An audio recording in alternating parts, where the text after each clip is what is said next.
కర్కాటక రాశి వారికి పరాభవ నామ సంవత్సరంలో గోచార ఫలితాలు ఏ విధంగా ఉంటాయో తెలుసుకునే ప్రయత్నం చేద్దాము. ముందుగా ఏ ఏ నక్షత్రాల వారు ఈ కర్కాటక రాశికి చెందిన వారు అవుతారు అనే విషయాన్ని తెలుసుకుందాము. వీరు పునర్వసు 4వ పాదం, పుష్యమి 1, 2, 3, 4 పాదాలు, అలాగే ఆశ్లేష ఇవి 1, 2, 3, 4 పాదాలు. ఈ 9 పాదాలు కలిసి, ఈ 3 రాశులు కలిసి ఇక్కడ మీకు కర్కాటక రాశి అవుతుందన్నమాట. ఈ రాశికి చెందిన వారు అవుతారు. కాబట్టి ఇది పాదాలు నక్షత్రాలు తెలిసిన వాళ్ళు మీరు తప్పకుండా కన్ఫ్యూజ్ లేకుండా చూసుకొని ఇక్కడ మీ యొక్క రాశి ఫలితాలని చూసుకోవచ్చు. ఇక్కడ ముఖ్యంగా ఈ రాశి వారికి గురువు 31వ తారీఖు 5వ నెల 26 వరకు మిథున రాశిలో ఉంటారు, అంటే వ్యయస్థానం అవుతుంది. తదుపరి ఆయన మనకి జన్మంలో ప్రవేశిస్తూ ఉన్నారు. 31వ తారీఖు 10వ నెల 2026 వరకు గురువు కర్కాటకంలో ఉన్నారు. అన్నట్టయితే ఇప్పుడు మనం కర్కాటక ఫలితాలు చెప్పుకుంటున్నాం కాబట్టి జన్మం అవుతుంది. ఇక అక్కడ నుంచి తదుపరి ఆయన సింహరాశిలో ప్రవేశిస్తారు. సంవత్సరాంతం వరకు కూడా అక్కడే ఉంటారు. అందుచేత అక్కడ మీకు చెప్పాలి అన్నట్టయితే కర్కాటక రాశి వారికి ఈ కొద్ది కాలంలో అక్కడ కూడా మళ్ళీ వక్రం ఉన్నది. ఈ విధంగా గురువు 3 రాశుల్లో సంచారం చేయడం ద్వారా భిన్నమైనటువంటి ఫలితాలండి వ్యయంలోను, జన్మల్లోను, ద్వితీయంలోను. కాబట్టి ద్వితీయంలో ఉన్నప్పుడైనా మంచి ఫలితాలు ఇచ్చే అవకాశం ఉన్నదా అన్నట్టయితే లేదనే, ఎందుకంటే వక్రించి ఉంటారు కాబట్టి చాలా కాలం అక్కడ కూడా. కాబట్టి అంత అనుకూలమైనటువంటి ఫలితాలు అయితే ఇవ్వజాలరాయని కూడా. తదుపరి కేతు గ్రహ సంచారం తీసుకున్నట్టయితే ద్వితీయ స్థానంలో కొంతకాలం ఉంటున్నారు. ద్వితీయ స్థానంలో కొంతకాలం ఉండి తదుపరి జన్మంలో ప్రవేశిస్తూ ఉన్నారు.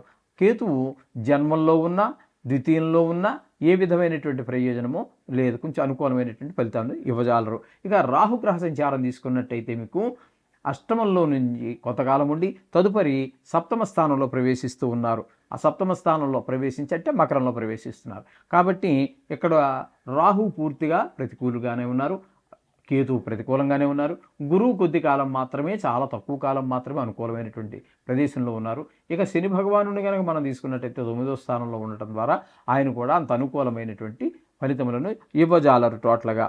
అయితే ఇక్కడ మనం చెప్పుకోవాల్సింది ఏంటి, ఈ రాశి వారికి ఒడిదుడుకులుగా ఉంటుందండి ఖచ్చితంగాను. ఆదాయానికి మించిన ఖర్చులు చేస్తూ ఉంటారు. చేయి పనులకి అనేక రకాలైనటువంటి ఆటంకాలు కలుగుతూ ఉంటాయి.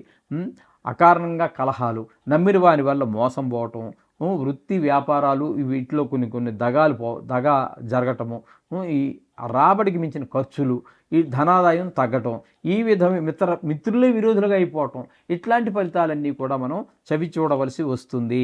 అయితే ఇక విద్యార్థులు తీసుకున్నట్టయితే విద్యార్థులు ప్రారంభం నుంచి కూడా కష్టపడి శ్రమపడి చదివితే కానీ పరీక్షలు పాస్ అవ్వడం కష్టము, ర్యాంకుల కోసం ఆశించవలసినటువంటి పని లేదు. ఇక ఉద్యోగస్తులను కనుక చూసుకున్నట్టయితే పని ఒత్తిడి ఎక్కువగా ఉంటుంది.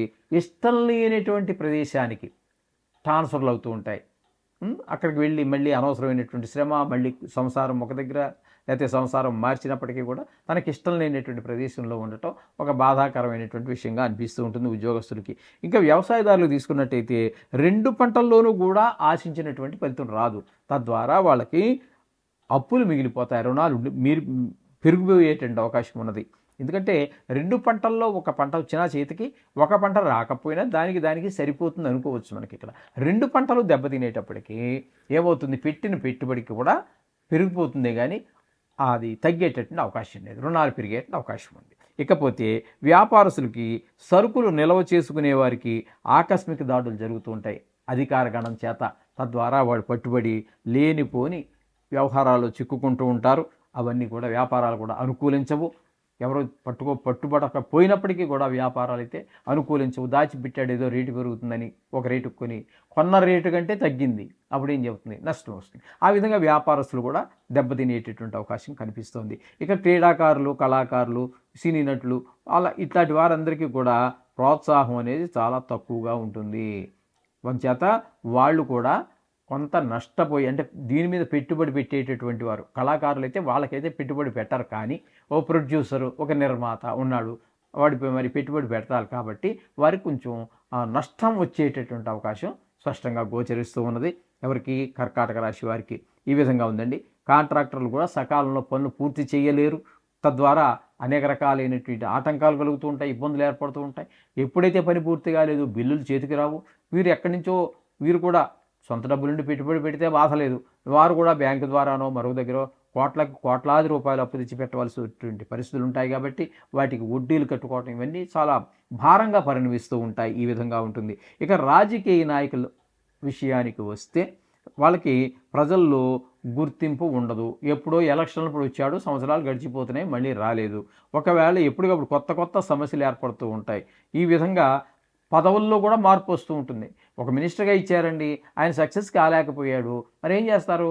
హైకమాండ్ ఉంటుంది కదండి, చీఫ్ మినిస్టర్ గారు లేకపోతే హైకమాండ్ ఈయన పనితీరు ఏం బాగలేదని చెప్పేసి ఆయన పక్కన పెట్టి మరొకరిని ఆ సీట్లో పెట్టడం, లేకపోతే ఒక నామకహా వాస్తి ఉన్నటువంటి పోర్ట్ఫోలియోలోకి మినిస్ట్రీలోకి మార్చటము, మంచి పోస్ట్ వదిలిపెట్టి, ఈ విధమైనటువంటి పరిస్థితులన్నీ ఎదుర్కోవాల్సి ఉంటుంది రాజకీయ నాయకులు. ఈ విధంగా ఉండటం ద్వారా మొత్తంగా ఈ రాశి వారు ఏం చేయాలి అంటే, ఈ రాశి వారికి ఏ విధంగానూ కర్కాటక రాశి వారికి కలిసి రావట్లేదు. కాబట్టి వీరు 4 గ్రహాలకి, గురుగ్రహానికి, శని గ్రహానికి, రాహు, కేతు అన్ని గ్రహాలకి కూడా, వీరు 4 గ్రహాలకి కూడా జపదానాలు అవి ఇచ్చుకోవటము, అలాగే కేదారేశ్వర నోతాలు, అలాగే విష్ణు సహస్రనామ పారాయణలు, ఇట్లాంటివన్నీ, బిల్వాష్టకాలు, గజేంద్ర మోక్షం అనేటివి చదువుకోవటము, ఇట్లాంటి పూజలన్నీ చేయించడం ద్వారా ఈ యొక్క దుష్ట ప్రభావాల నుంచి మనం కొంతవరకు బయటపడే అవకాశం గోచరిస్తూ ఉంది. శుభం భూయాలు మేషరాశి వారికి. ఇక రాహువుని కనుక తీసుకున్నట్టయితే, రాహువు ఏకాదశ స్థానంలో డిసెంబర్ వరకు ఉన్నారని చెప్పుకున్నాం కదండి మనం. అక్కడ ఆ డిసెంబర్లో 5వ తారీఖు డిసెంబర్ నెల వరకు ఆయన యోగదాయకంగానే ఉంటారు, ఏకాదశ స్థానంలో ఉన్నారు. కాబట్టి తదుపరి దశమ స్థానంలో ప్రవేశించాక వృత్తిపరమైనటువంటి ఇబ్బందులన్నీ ఆయన కలగజేస్తూ ఉంటారు. ఇది ఈ విధంగా మనకి విద్యార్థులకి, మొత్తం మీద విద్యార్థులకు మనం చెప్పాలి అంటే, పాస్ అవ్వడం కష్టము, ర్యాంకులు రావడం అనేవి రావు. అది చదివితే పాస్ అవ్వాలి, చాలా కష్టపడి చదివితేనే మాత్రమే వీళ్ళు పాస్ కాగలరు. ఇక ఉద్యోగస్తుల విషయానికి మనం వచ్చినట్లయితే, వీళ్ళు చాలా జాగ్రత్తగా ఉండవలసినటువంటి సమయం. ఎక్కువగా శ్రమకి పడవలసి వస్తుంది. నిరుద్యోగులకు ఉద్యోగ అవకాశాలు చాలా తక్కువగా ఉన్నాయి.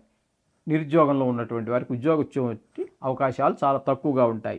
ఇక వ్యవసాయదారుల విషయానికి వచ్చినట్టయితే, వీరికి పంట చేతికి వచ్చే టైంకి నష్టపోవడం జరుగుతూ ఉంటుంది.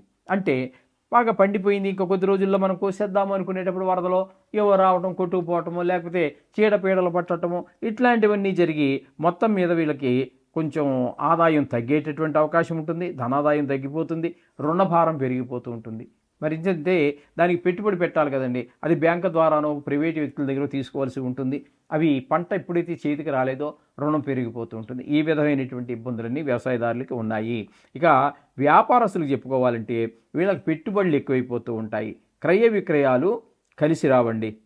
ఇనుము, యంత్ర సంబంధమైనటువంటి విషయాల్లో, గృహోపకరణాలు, రియల్ ఎస్టేట్లు, వ్యాపారులు, వీరందరికీ కూడా ఆశించినటువంటి ఫలితం అయితే రాదు. ఈ విధమైనటువంటి ఫలితాలన్నీ కూడా ఇక్కడ మనకి వ్యాపారస్తుల గురించి మనం చెప్పుకోవాల్సి ఉన్నది. ఇకపోతే క్రీడాకారులు అంటే క్రికెట్ కావచ్చు, రకరకాల క్రీడలు ఉన్నాయి కదండి. క్రికెట్ అనేది మధ్యలో వచ్చినటువంటిది. మనకి అనేక రకాల క్రీడలు ఉండే మొదటి నుంచి. మనకి కబడ్డీ అని, చదరంగం అని, అట్లా మనకి ఖో అని, బ్యాడ్మింటను, షటిల్లు, ఫుట్బాలు, వాలీబాలు, అనేక రకాల క్రీడలు ఉన్నాయి. అవన్నీ కూడా ఈ క్రికెట్ మహత్యం అని అవన్నీ మరుగున పడిపోయాయి. అటువంటి క్రీడాకారులకి, ఇక టీవీ రంగంలో ఉన్నటువంటి వారికి, నటీనటులు అంటే టీవీ రంగం, సినీ రంగం అంటే నటీనటులు, సాంకేతిక వీళ్ళు ఉన్నారు కదండి స్టాఫ్, వాళ్ళందరికీ కూడా తగినంత గుర్తింపు ఉండదు, తగిన ఆదాయము కూడా ఉండదు.